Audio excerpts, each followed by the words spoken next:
Hello everyone, welcome to my channel. तो बिना किसी देरी के शुरू करते इस ड्रामा का हिंदी एक्सप्लेनेशन का एपिसोड 20।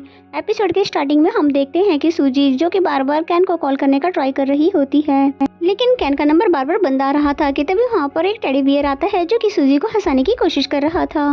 और सूजी भी बहुत ज़्यादा खुश हो जाती है। फिर उसको लगने लगता है कहीं ये कैन तो नहीं है, लेकिन फिर जैसे ही वो उससे बारकोड दिखाता है तो समझ जाती है कि ये कैन नहीं हो सकता। और फिर बार स्कैन करने के बाद वो देखती है कि उसके फ़ोन पर एक क्यूट सी इमोजी है, इसलिए वो समझ जाती है कि ये कैन ही था। लेकिन तब तक वो टेडी यहाँ से जा चुका होता है। एंड देन नेक्स्ट सीन में हम इस लिनोई को दिखाते हैं जो कि जियांग के साथ चल रही होती है। तभी जियांग उससे अपनी सिस्टर के बारे में पूछता है। सूजी ठीक है, जिस पे लिनोई ने बताया कि हाँ, क्योंकि मैं उससे कुछ दिन पहले ही तो मिली थी। फिर जैसे ही लिनोई गिरने वाली होती है तभी जियांग उसे बचा लेता है और फिर दोनों एक दूसरे को देखने लग जाते हैं। और उसके बाद फिर जियांग आगे निकल जाता है। फिर दिखाया जाता है कि ये दोनों मिस्टर चाओ के घर के काफी पास आ चुके थे कि तभी लिनोई ने जियांग को फिश के फोटो दिखाई कि देखो मैं कितने अच्छे से इसका ख्याल रख रही हूँ। फिर तभी गाड़ी के आ जाने से जियांग उसे टकरा जाता है और उसके पैरों पे काफी बुरी तरह से चोट आ जाती है। और फिर होना क्या था, उसी गाड़ी पर बैठकर घर जाने लग जाता है, लेकिन उसको बहुत ज्यादा इंसल्टेड फील हो रहा था क्योंकि सभी लोग उसको देखकर हंस रहे थे। इसलिए तभी लिनोई उसको अपना बैग दे देती है ये कहकर कि तुम इससे अपना फेस हाइड कर लो, जिस पे जियांग बिल्कुल ऐसा ही करता है। एंड देन नेक्स्ट सीन हमें रात का दिखाया जाता है जहाँ पर जियांग मिस्टर चाओ के साथ फिर एक बार चेस खेल रहा होता है और जहाँ पर ये आज बिल्कुल फुल फोकस है। और तभी मिस्टर चाओ पूछने लगे कहीं तुम्हारे इस फोकस की वजह कहीं लिनोई तो नहीं है, जिस पे जियांग बोलता है कि हाँ कुछ ऐसा ही है, क्योंकि मैं जब जब उसको देखता हूँ तो मुझे ये याद आ जाता है कि उसने मुझे कैसे कंपटीशन में हराया था, इसलिए मैं अपना सारा फोकस हर एक चीज को देना चाहता हूँ ताकि मैं किसी भी तरह का कोई कंपटीशन नहीं हारूं। तभी मिस्टर चाओ बोलते हैं कि मुझे ऐसा लगता है कि तुम उसको अभी भी पसंद करते हो, मगर फिर भी तुम उसको स्ट्रिक्ट दिखाने की कोशिश कर रहे हो। और उसके बाद फिर से जियांग को हराकर वहाँ से जाने लगते हैं। फिर जियांग कहता भी है कि ऐसा नहीं है, मैं लिनोई को बिल्कुल भी पसंद नहीं करता हूँ, लेकिन वो उसकी एक भी नहीं सुनते हैं। एंड नेक्स्ट सीन हमें सूजी को दिखाया जाता है जो कि एक रेस्टोरेंट के बाहर आई थी। फिर इसे कैन दिखता है जो कि किसी और लड़की के साथ था। इसे देखकर वो बहुत ज्यादा बुरी तरह से शॉक हो जाती है कि तुम ये किस लड़की के साथ हो, और फिर तुरंत उसको यहाँ से भगा देती है। और फिर बोलती है कि अभी तक हम दोनों ने ब्रेकअप नहीं किया है, इसलिए तुम किसी और लड़की के साथ ऐसे कैसे घूम सकते हो, और पिछले 2 महीने से कहाँ पर गायब थे। जिस पे कैन बोलता है कि ठीक है, अगर हमने पहले ब्रेकअप नहीं किया था तो अब कर लेते हैं। ये सुनकर सूजी का हार्ट ब्रोक हो जाता है और फिर ये दोनों इसी तरह बहुत टाइम तक बहस करते हैं। और फिर सूजी यहाँ से रोते हुए चली जाती है। और फिर कैन को भी बाद में बहुत ही ज्यादा अफसोस हो रहा था कि उसने कुछ ज्यादा ही तो नहीं कह दिया है। एंड देन नेक्स्ट सीन में दिखाते हैं कि लिनोई जियांग के पैर की पूरी केयर कर रही थी और उसके पैरों पर मेडिसिन लगा रही होती है और जियांग को जो जो कुछ भी चाहिए था वो सभी चीज ला के दे रही थी। जिसपे जियांग बोलता भी है कि तुम्हें ये सब करने की जरूरत नहीं है, लेकिन वो मानती नहीं है। और फिर जियांग जैसे ही बाहर जाने लगता है तो वो भी उसके पीछे पीछे जाने लगती है। एंड देन हम देखते हैं कि जियांग जो कि किसी के साथ चेस खेल रहा था, वहाँ पर भी लिनोई ने उसे बहुत ही ज्यादा तंग कर दिया। इतना ज्यादा तंग कर देती है कि वो बहुत ज्यादा डिस्टर्ब हो जाता है, इसलिए वो उसको बहाने से कहीं पर भेज देता है। फिर लिनोई के यहाँ से जाते ही जियांग भी अपने वर्क प्लेस पर आ जाता है। पर वो जैसे वहाँ पर पहुँचता है तो लिनोई को सामने खड़ा देखकर वो हैरान हो जाता है। और फिर लिनोई से पूछता है कि तुम्हें कैसे पता चला कि मैं यहाँ पर हूँ। तो लिनोई बोलती है कि मुझे मिस्टर चाओ ने बताया था कि तुम यहाँ पर लकड़ियाँ काटने के लिए आते हो। और फिर तभी जियांग बोलता है कि तुम मेरा पीछा क्यों कर रही हो, यानी तुम मेरा पीछा छोड़ क्यों नहीं देती हो। जब इन दोनों की बहस चल ही रही होती है कि तभी पीछे से एक लेडी आ जाती है और बोलती है कि तुम दोनों को देख कर मुझे अपने पुराने दिन याद आ रहे थे, क्योंकि वो इन दोनों को कपल समझ रही थी। और कहती है कि मैं भी अपने हस्बैंड से इसी तरह से लड़ा करती थी, और फिर यहाँ से चली जाती है। फिर जियांग भी थोड़े टाइम के लिए नर्वस हो जाता है कि क्या हम दोनों कपल दिखते हैं। और फिर जैसे ही काम करने लग जाता है तो उसको बहुत ही ज्यादा मेहनत करनी पड़ रही थी लकड़ियों को काटने में। और फिर जैसे ही लिनोई ने जियांग की हेल्प करने के लिए लकड़ी को काटा तो उसने एक बार में ही लकड़ी को अलग कर दिया। और इसका मतलब तो लिनोई बहुत ज्यादा स्ट्रॉन्ग भी है। उसको देख कर तो जियांग बिल्कुल हैरान ही हो जाता है। जिसके बाद जियांग बोलता है कि ठीक है, तुम ये पूरा काम कर लो, मैं कोई और काम करने जा रहा हूँ। इस पे लिनोई पूछती है कि कहाँ पर जियांग बोलता है कि मुझे तुम्हें कुछ भी बताने की जरूरत नहीं है, और मुझे वैसे पता है कि तुम मुझे ढूंढ ही लोगी। फिर यहाँ से चला जाता है। और फिर नेक्स्ट सीन में दिखाते हैं कि लिनोई सभी लकड़ियों को काटने के बाद जैसे ही घर पर आई तो उसे जियांग कहीं भी नहीं दिखता है। जिस पे वो मिस्टर चाओ से पूछती है कि जियांग कहाँ पर है। वो कुछ भी नहीं बता रहे थे, इसलिए लिनोई ने उन्हें फिर से पैसे दे दिए। और फिर पैसे लेने के बाद मिस्टर चाओ ने लिनोई को बता दिया कि वो दूसरे वर्क प्लेस पर गया है और फिर वहाँ का एड्रेस भी दे देता है, जिसको लेने के बाद लिनोई फौरन वहाँ से चली जाती है। और फिर रात में जैसे ही मिस्टर चाओ अपने रूम में आते हैं तो वो जियांग को देखते हैं तो हैरान हो जाते हैं और फिर पूछते हैं कि तुम यहाँ पर क्या कर रहे हो और क्या तुम काम पर नहीं गए थे। जिस पे जियांग बोलता है कि हाँ, क्योंकि आज मैं लिनोई से छुप कर यहाँ पर बैठ गया था, पर मुझे नींद आ रही थी इसलिए मैं अपने रूम में ही सो गया था, और वैसे भी मेरे पैर में बहुत ही ज्यादा पेन है इसलिए मैं कोई भी काम सही से नहीं कर पा रहा हूँ। जिस पे मिस्टर चाओ बोलते हैं लेकिन मैंने तो लिनोई को तुम्हारे वर्क प्लेस पर भेज दिया था और वो तो अभी तक वापस भी नहीं आई है। तो ये सुनकर जियांग बहुत ही ज्यादा हैरान हो जाता है। तो फिर ये सुनते ही लिनोई को ढूंढने के लिए वो जंगल की तरफ आ जाता है और जोर जोर से आवाज लगाने लग जाता है लिनोई का नाम ले लेकर कि लिनोई तुम कहाँ पर हो।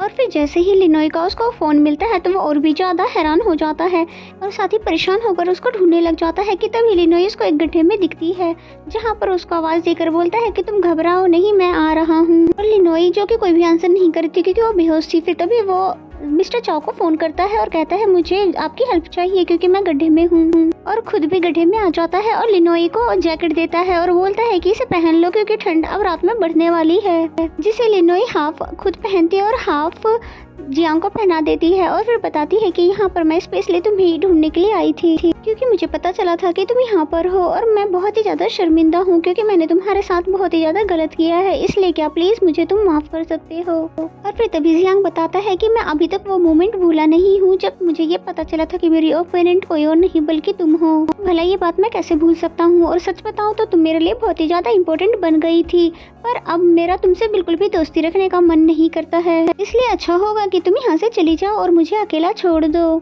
और लिनोई बिल्कुल शांत रह जाती है ये सुनकर कि जियांग अब उसे कितना ज्यादा नफरत करता है। फिर इन दोनों की बात हो ही रही थी कि तभी यहाँ पर मिस्टर चाओ मदद लेकर आ जाते हैं एंड देन इन दोनों को हमें घर पे दिखाया जाता है जहाँ पर लिनोई बार बार इसी बारे में सोच रही थी और वहीं जियांग भी सो नहीं पा रहा था क्योंकि वो भी लिनोई के बारे में ही सोच रहा था। देन नेक्स्ट मॉर्निंग जैसे ही जियांग बाहर आता है तो मिस्टर चाओ बताते हैं कि लिनोई अब यहाँ से जा चुकी है। तो ये सुनकर जियांग थोड़ा सैड हो जाता है और फिर ये दोनों चेस खेलने के लिए बैठ जाते हैं जहाँ पर इस बार फुल फोकस के साथ जियांग ने फाइनली मिस्टर चाओ को हरा ही दिया, जिसपे मिस्टर चाओ हंसने लग जाते हैं कि क्या मैं सच में हार चुका हूँ।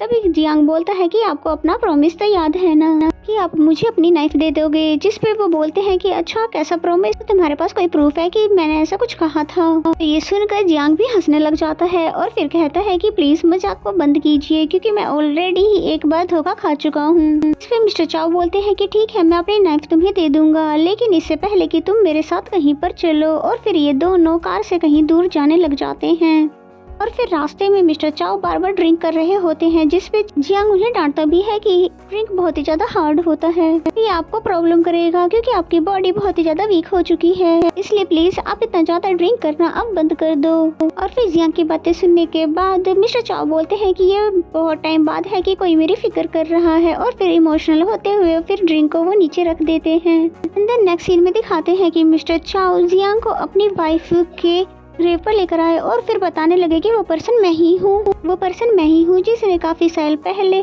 तुम्हारे अंकल के साथ कंपटीशन किया था और मैंने उनको हरा दिया था। तो ये सुनकर जियांग बहुत ही ज्यादा हैरान हो जाता है और मैंने तो हराया तुम्हारे अंकल को था लेकिन तुम्हारे ग्रैंडपा ने तुम्हारे फादर को फ्रेम कर दिया और उन्हें फैमिली से निकाल दिया, और साथ ही तुम्हारे ग्रैंडफादर ने मेरे सबसे बड़े इंग्रेडिएंट्स के शॉप को भी बंद करवा दिया क्योंकि उन्हें गुस्सा था कि मैंने उनके बेटे को हरा कैसे दिया। और उस समय मेरी वाइफ प्रेग्नेंट थी और उसकी कंडीशन बिल्कुल भी ठीक नहीं थी, जिसकी वजह से तो मैं बहुत ही ज्यादा परेशान हो गया था और मैं पैसे कहाँ से लेकर आऊँ। तब तुम्हारे ग्रैंडफादर ने मुझे ऑफर दिया था कि अगर मैं मीडिया में ये बात कंफर्म कर दूं कि मैंने तुम्हारे अंकल को नहीं बल्कि तुम्हारे फादर को हराया था तो तब वो मुझे पैसे दे देंगे, इसलिए मैंने उनकी बात मानकर तुम्हारे फादर को लूजर साबित कर दिया था। लेकिन फिर भी मैं अपनी वाइफ को बचा नहीं पाया था क्योंकि देर से इलाज शुरू होने की वजह से उसकी डेथ हो गई थी, और इसलिए तब से मैं तुम्हारे ग्रैंडफादर से बहुत ही ज़्यादा नफरत करता हूँ और मैं तुम्हें भी पसंद नहीं करता था।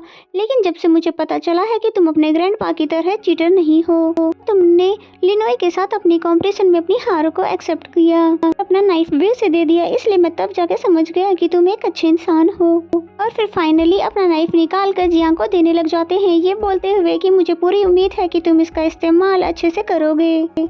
और जियांग फिर बहुत ही ज़्यादा खुश भी हो जाता है और साथ ही मिस्टर चाओ से वो कहता है कि पर मैं आपको अपना मास्टर भी बनाना चाहता हूँ, इसलिए क्या प्लीज़ आप मुझे एज ए स्टूडेंट एक्सेप्ट कर सकते हो। मिस्टर चाओ जियांग की ये सारी बातें सुनने के बाद फाइनली मान जाते हैं और उसको अपना स्टूडेंट बना ही लेते हैं। और फिर ये सीन यहीं पे कट हो जाता है। एंड देन नेक्स्ट सीन में हमें कुछ दिन बाद का सीन दिखाया जाता है, जहाँ पर लिनोई को दिखाते हैं जो कि अपने रेस्टोरेंट में होती है। तभी यहाँ पर सूजी आ जाती है जो कि पूरे रेस्टोरेंट को चेक करने लग जाती है, जिस पे लिनोई पूछती है कि तुम यहाँ पर ढूंढ किसको रही हो।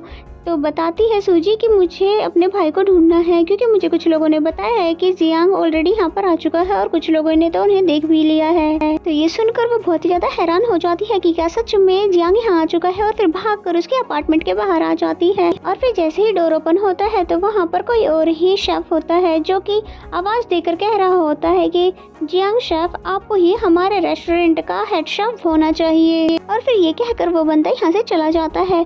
और फिर जियांग जैसे ही फाइनली लिनोई के सामने आता है तो लिनोई बहुत ही ज्यादा खुश हो जाती है और उसको वेलकम बैक करने लग जाती है। लेकिन जियांग, जो कि लिनोई से बात करने में बिल्कुल भी इंटरेस्टेड नहीं था, इसलिए उससे उसका यहाँ पर आने का रीजन पूछने लग जाता है, जिस पे लिनोई बोलती है कि मुझे तुमसे कुछ इम्पोर्टेंट बात करनी है। और फिर जबरदस्ती उसके घर के अंदर आ जाती है, और जहाँ पर वो बहुत देर तक कुछ भी नहीं बोलती है, बल्कि ध्यान से जियांग को देखती ही रहती है। और फिर बोलने लगती है कि मैं चाहती हूँ कि तुम किसी और रेस्टोरेंट के शेफ मत बनो, बल्कि मेरे ही रेस्टोरेंट के हेड शेफ बन जाओ। और फिर लिनोई की बातें सुनने के बाद जियांग बोलता है कि तुम पागल तो नहीं हो गई हो, और मैं भला कैसे भूल सकता हूँ कि तुम्हारी वजह से ही तो मेरा खुद का रेस्टोरेंट बंद हुआ था। और फिर तभी जियांग को एक कॉल आती है, जो कि वो भी उसको अपने होटल का हेड शेफ बनाने का ऑफर दे रहा था। लिनोई भी ये सब सुन लेती है, इसलिए और भी ज्यादा जिद करने लग जाती है कि तुम प्लीज मेरे ही होटल के हेड शेफ बनो, क्योंकि मैं फिर तुम्हारी हेल्प भी करवाऊंगी तुम्हारे ग्रैंडफादर से तुम्हारा बदला लेने में, और तुम्हारी नाइफ भी मैं तुम्हें वापस कर दूंगी। तो ये सुनकर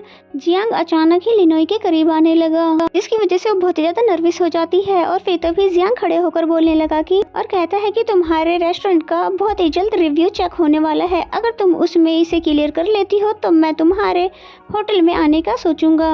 तो फिर लिनोई ये सुनकर कहती है ठीक है, अब मैं तुम्हें उसमें क्लियर होकर ही दिखाऊंगी। और फिर इसी सीन के साथ ये एपिसोड यहीं पे खत्म हो जाता है। तो मेरा एक्सप्लेनेशन अगर आपको अच्छा लगता है तो वीडियो को लाइक करें, और चैनल को अभी तक सब्सक्राइब नहीं किया तो सब्सक्राइब कर लें। तो मिलते हैं नेक्स्ट एपिसोड में, तब तक के लिए bye bye and take care.